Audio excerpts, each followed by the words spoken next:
안녕하세요 여러분, 돈스토리입니다.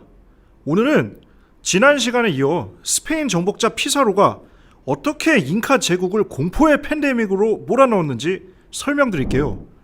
1530년 스페인 국왕의 지원을 얻어낸 피사로는 파나마로 돌아갑니다. 그리고 1531년 1월 페루로 원정을 떠나죠. 긴 여정 끝 1532년 11월 페루 북부 카하마르카 근처에 도착해요.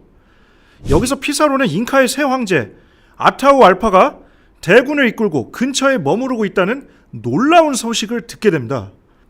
당시 아타우알파는 오랜 내전에서 승리한 뒤 수도 쿠스코를 향해 내려가는 중이었죠.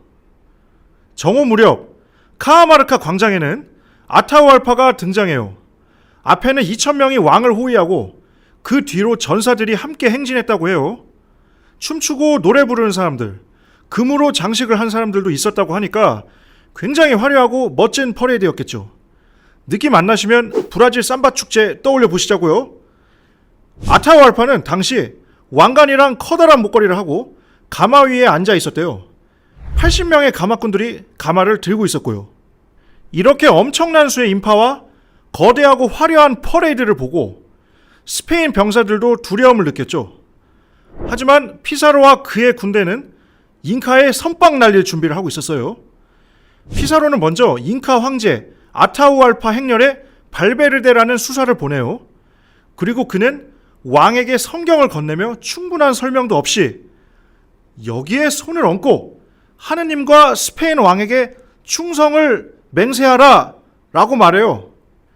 아타우알파 입장에서는 황당하죠. 태양신을 모시고 태양의 제국 잉카를 이끄는 지존인 자신을 뭔가 개무시하는 것 같고 모욕하는 것 같으니까요. 그리고 성경이라는 책도 모르고 그 안에 뭐가 써져 있는지도 모르는 상태에서 듣보잡 스페인 왕에게 충성을 하래요. 그래서 잉카 황제는 불쾌했는지 성경을 바닥에 던져요. 이건 뭐 어떻게 보면 당연하죠. 여러분들한테 어떤 깡패가 와서 계약서 들이밀면서 이거 좋은 거니까 너 도장 찍어 하면 과연 여러분들이 찍으실까요? 절대 그렇게 안 하시겠죠. 근데 수사가 피사로에게 돌아오면서 개 같은 적들을 쳐라! 고 또 황당한 소리를 외쳐요. 수사 입장에서는 되게 쫄은 거죠. 성경 집어 던지니까요, 황제가. 피사로가 당황해요. 공격 계획을 미리 짜놓긴 했지만 그래도 왕을 회유하고 서서히 제국을 먹을 계획이었거든요. 1,000만 명 거대 제국을 168명에서 갑자기 뺏을 수는 없을 거라 생각해서요. 그래도 아무튼 피사로는 공격 신호를 보냅니다. 그래서 스페인 병사들이 잉카 때리기를 시작해요. 일단 피사로가 미리 숨겨놓은 대포가 기습적으로 발사가 돼요. 잉카 사람들이 패닉 상태가 되죠. 천둥치는 소리 같은 게 들리니까요. 그리고 쇳덩이가 갑자기 떨어져서 사람들 깔아뭉개고 몸통을 날려버리니까요. 잉카 사람들한테는 처음 경험해보는 무기에다가 대충격이죠. 그 다음 화승총으로 스페인 군사들이 총을 갈겨대요. 소리도 엄청 큰데 깜짝 놀라는데 자기 옆에 사람이 갑자기 쓰러져서 피를 흘리며 죽어 있어요.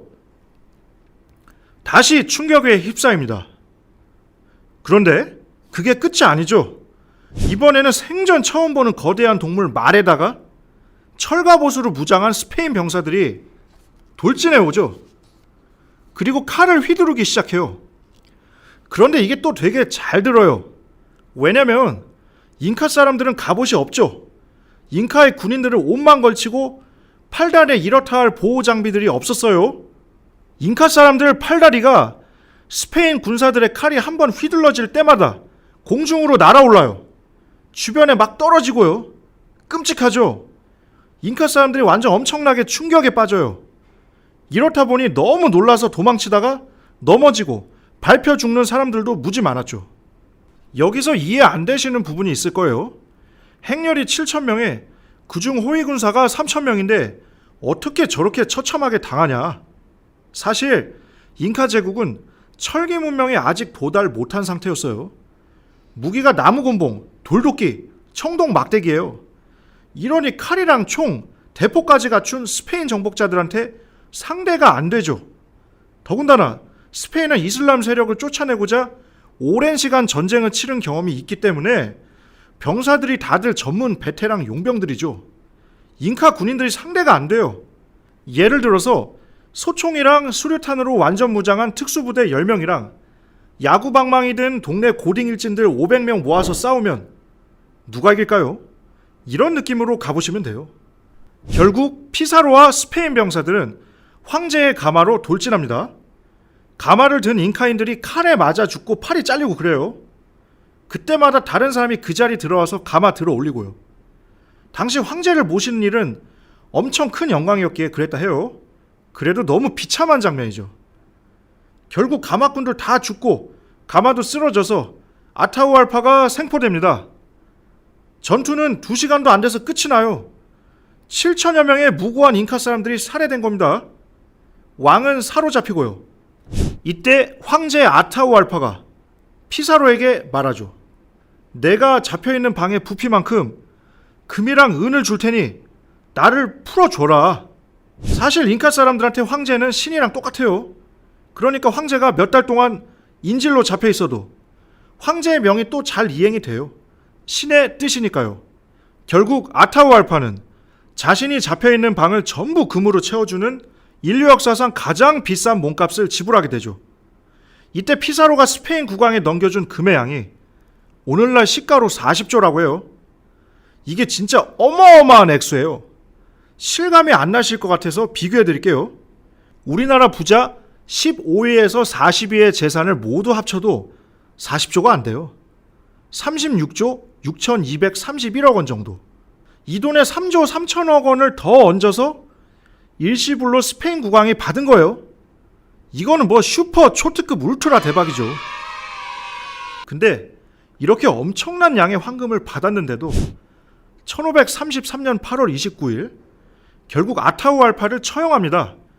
원래는 황제를 불에 태워서 죽이려고 했어요. 그런데 잉카 사람들은 불에 타 죽으면 영혼이 없어진다는 믿음이 있었죠. 이걸 또 스페인 놈들이 이용합니다. 기독교로 개종해라. 네 신앙 버리고 그러면 교수형으로 죽여줄게. 잔인한 인간들이죠. 스페인 정복자들.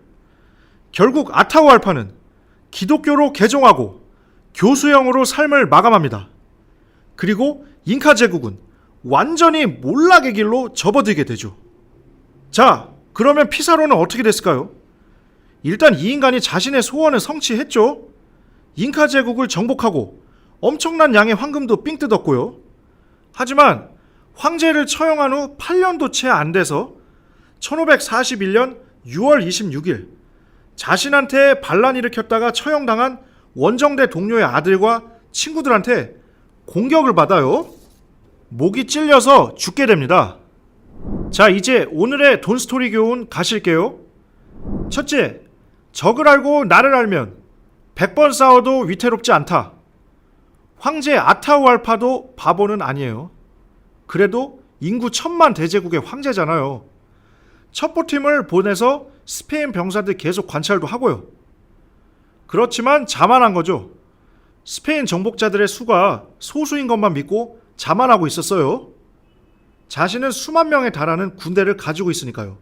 168명의 군대가 오랜 내전으로 다져진 베테랑 용병들이라던가 철제 갑옷, 말, 그리고 총과 대포에 대한 존재도 너무 무시했던 거죠. 단지 머릿수 적은 이방인들이라고 쉽게 생각한 거죠. 그러다 결국 수많은 잉카인들이 죽고 자신도 처형당하죠. 경쟁관계에서 상대방에 대한 더 많은, 더 정확한 정보 파악, 오늘날도 승기를 잡는데 굉장히 중요하죠. 둘째, 권선징악은 분명히 있다. 피사로가 잉카를 장악하고 8년도 못 지나서 허무하게 생을 마감하죠.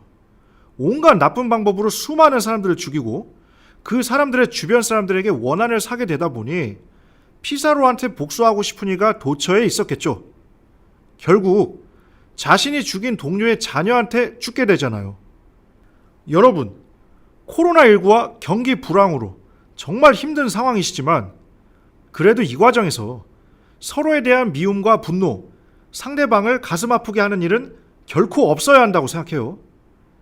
어려운 시기, 서로에 대한 이해와 배려, 나눔과 연대는 우리가 어려움을 극복하고 세상을 더 밝게 만드는데 큰 힘이 될 거라 굳게 믿습니다. 네, 이상 돈스토리였습니다. 감사합니다. 구독, 좋아요, 알람 설정 꼭 좀 잘 좀 부탁드릴게요.